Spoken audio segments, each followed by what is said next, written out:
Hi everyone, welcome back to the Oak Island Research Channel for a new video today, which is called In Hoc Signo Vinces. As usual, if it's the first time you reach the channel, don't hesitate to subscribe. Subscribing meaning that the channel will get better reference on YouTube and we can share this knowledge with more people. As I'm in Europe, I don't have as much exposure to the algorithm of YouTube than my good friend Michael does. I'm jealous? Yes, I am. No, I'm kidding, of course not. So welcome to this new video. Shortly after the last one, only 3 days ago. But guess what? I got inspiration, and when you're inspired, you should let go. Sometimes it's dry for a month, and sometimes you're very productive. So for everybody's enjoyment, this is In Hoc Signo Vinces. As usual, I claim for usage of fair use rule on YouTube because I'm using material that I don't own and I didn't produce myself that are under copyright. But the purpose is not to make money, no commercial. It's about education and research. And we're still gonna study this signature. I call it the signature now, that we found on Oak Island by the geometry given by Nolan Cross.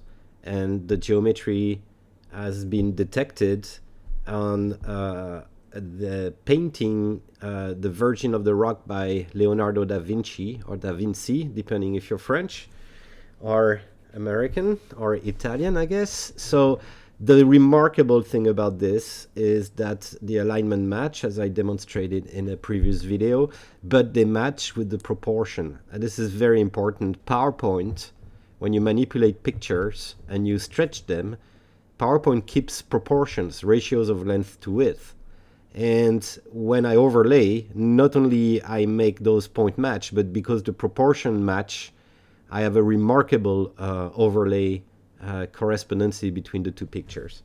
And from our last episode, named The Signature, I discovered, thanks to one of the YouTube subscribers, that Saint Honorat, which got a story linked with Leonardo da Vinci on the one hand, maybe, and the First Templars also maybe. It's according to Don Roos' documents, Zina Halpern, A Year to Remember. But if you follow that lead, there is something very particular about this island, is that the geometry, again, based on the churches and on the statue of St. Peter, do again reproduce with the right proportion the same drawing and picture. So there are three candidates, three suspects that may be using this signature. And let's go for a ride on finding more and studying Da Vinci's paintings. And a couple of months ago on a French culture channel, yes, we've got that, we pay for that, there was a story about that painting that was questioned about, was it Da Vinci who painted it or not? And of course at the end, not of course, but at the end of the study, it seems, yes, that's his design and his painting, even though it could have been finished by one of his students who participated. This is a Da Vinci painting. It's called La Vierge au Fuseau. I don't know the English translation for that apparatus that Jesus is using. It's not a cross. It's got two pieces. The second is right here. Let me use the pen, sorry. The second one is, oops. No, that's live, sorry. The second one, and it seems I can't in that mode. Okay, but the second one, you see it right by his right finger.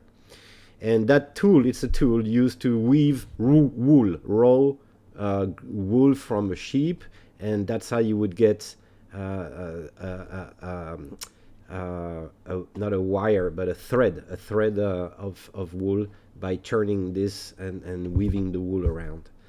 Very interesting painting, by the way. I didn't know it very well. What's interesting is that Jesus is looking at and pointing with his finger at a particular point of the cross, which is the intersection here on the top one. Could almost think it's mirrored. And Mary, that's Virgin Mary, Jesus' mother, looking at him. And of course, what I found, there are several copies, not versions. There's a single version, not like the Virgin of the Rock, which got two versions from the beginning that Da Vinci painted. There's only one version, and the others are copies. And you can see here on the right-hand side one of those copies. There are many copies known by famous or less famous painters. You can see it's not exactly the same quality on the right-hand side than the left. And guess what? Again, I found the signature, and I found it quite easily. When I looked, even without trying to overlay, I was like, okay, there's something in there. Let me try to use my pen again. I'm upset. No, I can't. It doesn't work the way it wants today. Okay. Maybe, yeah, it's okay. So what I found was an easy way to make it match, because I got several points of interest. The fingers are aligned to the eye of Jesus and where he points his finger, the fingers of Mary here. And when you apply the cross, you get a perpendicular with the eye of Mary going right at the tangent of the head of Jesus and going down right in the middle of his chest. And I discussed with Michael, trying to find significance. And we pretty much agree the blue line is the general direction of the foot all the way to the head. And you may think it's far stretch and it's not there. I believe there's something about the alignments again, and the fact it's again Leonardo da Vinci could be interesting. And yes, we pronounce da Vinci in French, and yes, he lived in France for a while. A very interesting coincidence. Check this out. I don't know if I can. No, I can't play. I need to do this. It won't work the way I want. I'm sorry. I wanted to play with the picture, so now I lost the page. Here we go. I was just playing around, fooling around with the picture, overlaying and stretching. But I like this, the nose of Mary with the coast, and then remember that a long time ago the island was bigger. That is, there was less. The water level was lower, so the island could have been with this shape. It goes around the contour of the head of Jesus. And okay, it's a coincidence, or it's me going nuts. But when you look at the finger of Jesus on the cross and the intersection and where he looks at and where he points at his finger, that's the money pit. Indeed, it is the money pit.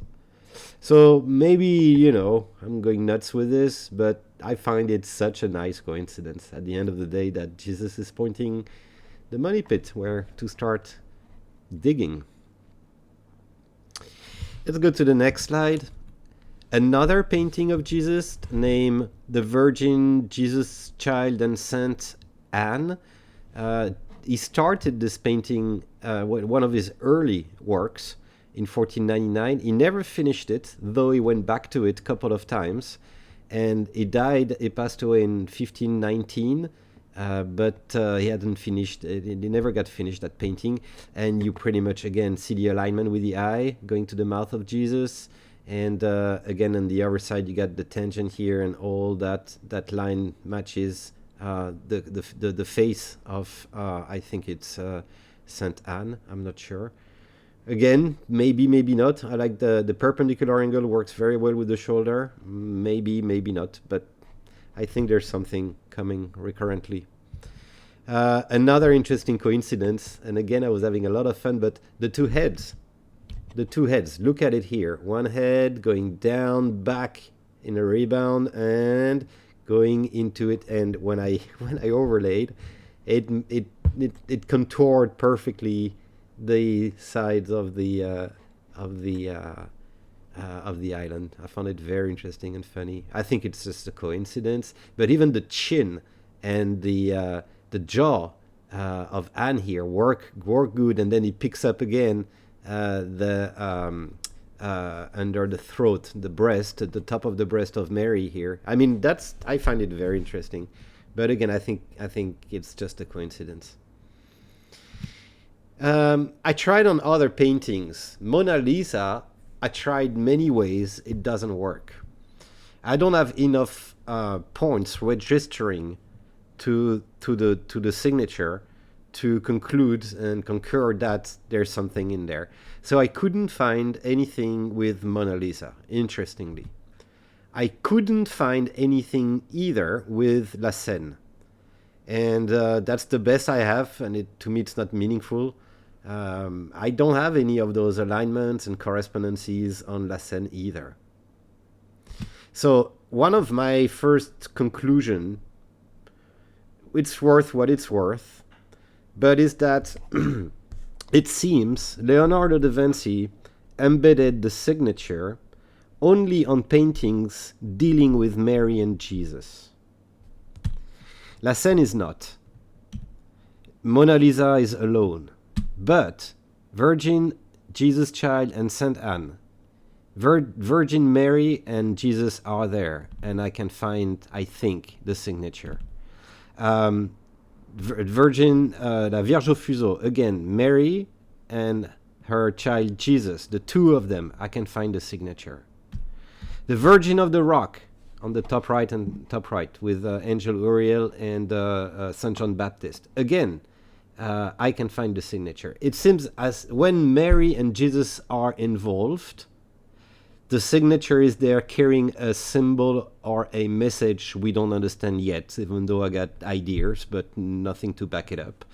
So there may be something linked with the relationship Mary, Mother, and Jesus. And Leonardo wants to bring forward, from a hidden point of view, that symbolism. And you find it on the island again. That's, if you look at the other way around, if you admit that Leonardo da Vinci probably maybe had a knowledge of a secret, and where Mary and Jesus is involved, he wants to tell us something, using a signature, the same signature is used on the island. Would it be to mean something, again, linked with Mary and Jesus? We know there are theories around about Oak Island and about Mary and Jesus, and it's the other Mary. It's Mary Magdalene, who may have married Jesus and may have had children. That's one of the theory. And I don't know. I'll let you think. But I'm not finished. That was just the first conclusion. There's a church in Montreal, Our Lady of Montreal. I think it's a basilica. It's a beautiful church. You should look at the pictures on Google. I'm not keen on churches for real, but I must admit this one, the exterior and the interior are absolutely beautiful and gorgeous. And in Our Lady of Montreal, you can see in the background on the left a painting with a lady and a child, and we're gonna spend some attention on it.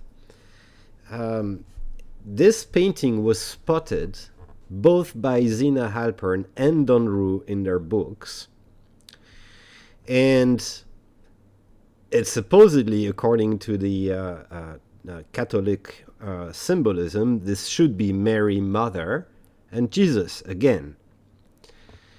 But I'll let you read what Zina says. Normally, Virgin Mary, Mother, has got her clothes in blue, according to the traditional depictions. And she always has her hair covered. I didn't check it, but let's check it. Is she in blue with her head covered in the others? Here she's in blue. Would she be here? But the hair is not covered. Here she's in blue indeed, and the hair's got something. I'm doing this live with you. And in the Virgin of the Rock, she's in blue again, but her hair is not necessarily, I don't agree with that, covered. But Da Vinci seems to indeed follow that rule about Virgin Mary in blue. But this woman is not in blue. She's got red hair. Mary is not depicted with red hair. Uncovered and wearing orange and green, the colors associated with Mary Magdalena. As Mr. Bernier noted in his book, as absurd as it may be seen from a Catholic point of view, the painting may represent the child of the beloved apostle, Mary Magdalene. Interesting, huh? And Don Roux, showing the same picture and complimentary talking about it, aside of the colors of the woman dress and scarf that are attributed, I think they run from the same source. The child is making an odd sign with his right hand, and both are adorningly gazing at what woman is holding, a maple leaf, the symbol of Canada.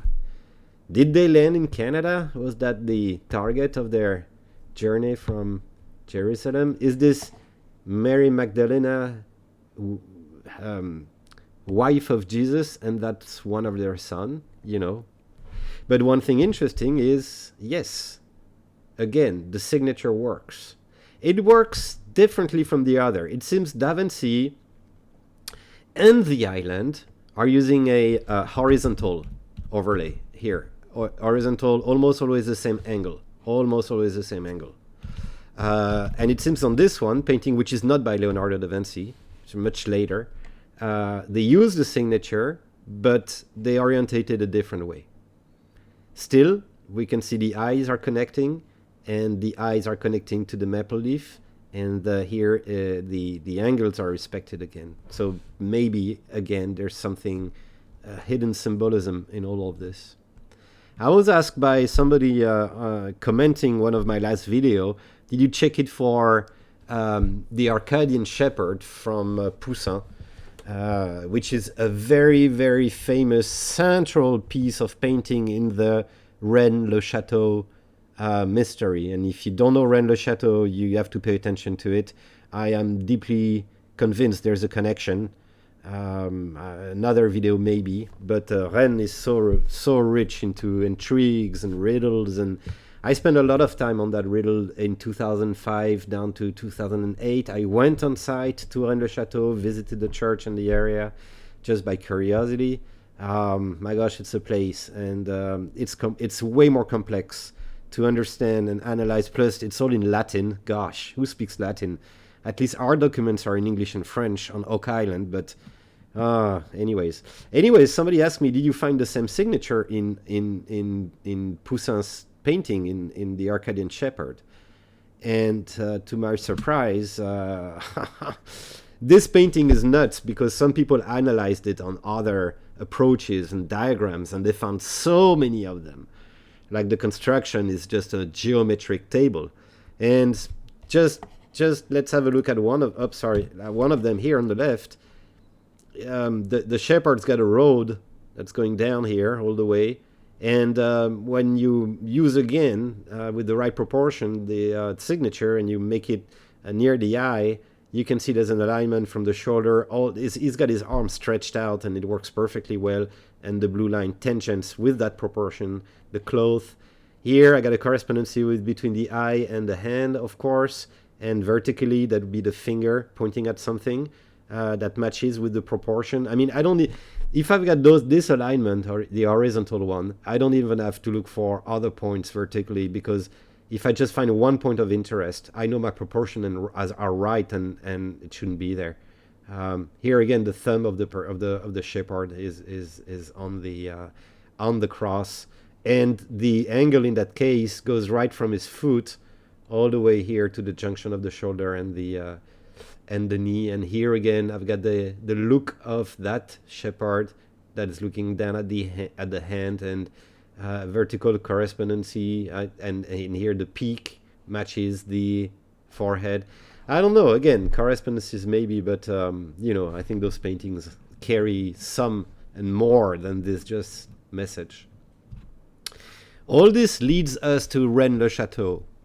And I hate to say it this way because I'm French and I should say Rennes le Chateau, like a good old Frenchman, but I'm trying to put an English accent in it to sound less exotic. At the entrance of the church of Rennes, we have this very strange, this is holy water recipient, right? That's where the priest puts holy water when you enter a church. You sign yourself, you cross yourself. And on this particular church, it's the devil, Asmodea, that is holding the holy water. What a peculiar church. I'll tell you someday. I went to the church, and it's got a strange feeling. On the top of the statue here at the bottom, you have 4 angels that are crossing and making that sign. And underneath is written in French, "Par ce signe tu le vaincras." Par ce signe tu le vaincras is translated in Latin by I'll read it again because I didn't learn it by heart and I don't speak Latin. So very interesting entrance of the church of Rennes le Chateau with those angels. Never seen that in any other church. In hoc signo vinces. I'll let you read the story. You can pause and read it.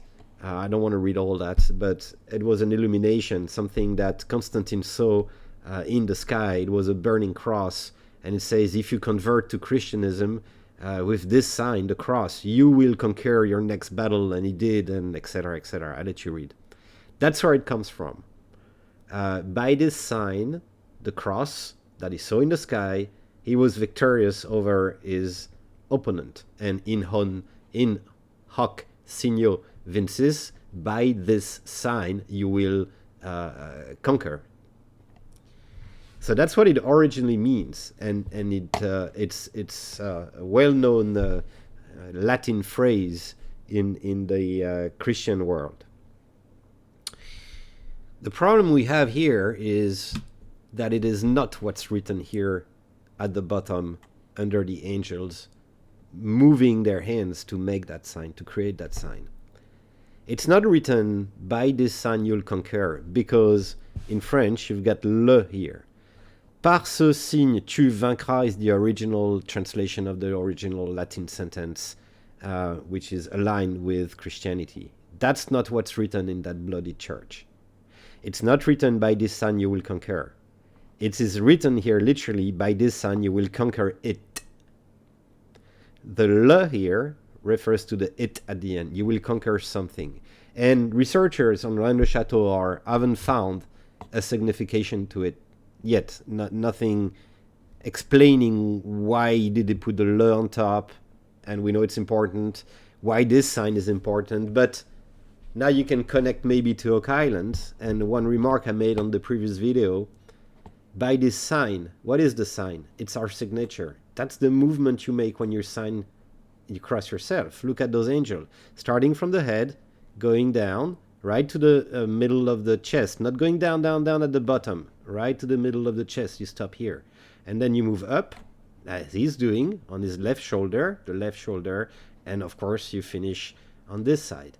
And maybe, if I think there's a connection, but not that straightforward, but it could be something linked. By this sign, you will conquer what you're looking for, and you will conquer the devil, and I don't know, but the signature might be in linkage with the Rennes le Chateau mystery, because I believe, first of all, Templars are involved in both, and it's all about history, and I'll get to that in another video. It's been long already enough. Thank you very much for watching, and remember the signature. I might do a t-shirt with it. I don't know, but that's very interesting. So thanks for watching again, and take care of yourself. Talk to you soon. Bye-bye.